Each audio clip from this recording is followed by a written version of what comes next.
stone. Would you turn around before summer's day?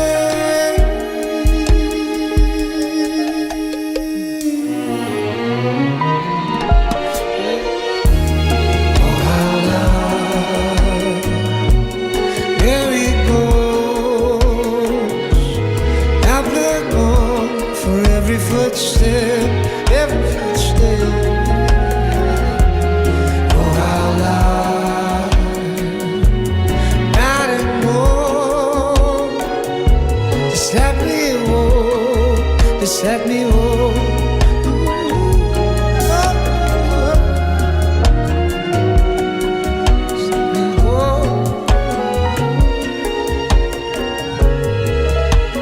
Bobby Vizzini, Ojalá. Play this for Martin, who's having a birthday. 64 years old today. Lots of love from Joanna.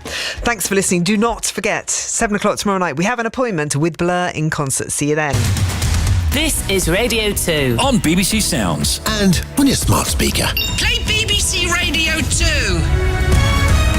BBC News at 9 o'clock. This is Harvey Cook.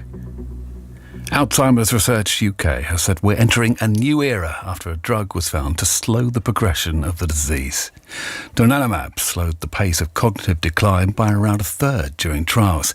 The UK's drugs watchdog has started assessing it for possible use on the NHS. The former Prime Minister David Cameron is president of the charity. He hopes the breakthrough will lead to even more effective medication.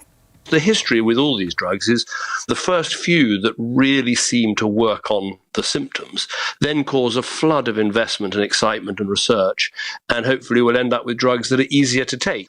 You know, every morning I wake up and because my cholesterol's a bit high, I take a statin and hopefully that reduces my chance of having a heart attack.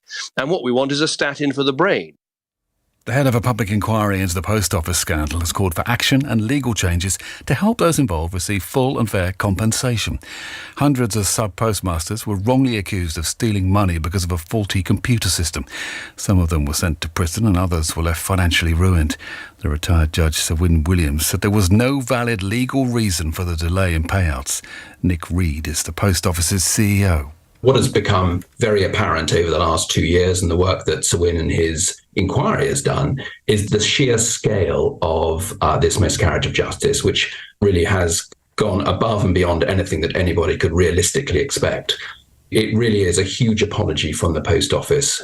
We are all in this together and we're all on the same side. China's registered a record high temperature as the US climate envoy John Kerry visits Beijing to press for more progress on tackling global warming.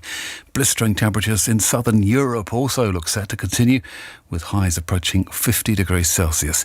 Around 1,200 children have been evacuated from holiday camps in Greece due to wildfires. Helena Smith is The Guardian's correspondent in Athens. The Acropolis, the country's most visited monument, was partially closed for 3 successive days. That's unprecedented. We've seen the Greek Civil Protection Ministry issuing advice saying don't stay in the sun, don't go to the beaches in the middle of the day, stay inside. So it's not much fun. The Home Office has confirmed that visa rules are being temporarily relaxed for construction workers and jobs in the fishing industry. Bricklayers, roofers and carpenters are among the roles which have been added to the shortage occupation list. It means it'll be easier and cheaper for people to come to the UK from abroad to fill vacancies. And Novak Djokovic has been fined more than £6,000 for smashing his racket against the net post during yesterday's men's singles final at Wimbledon.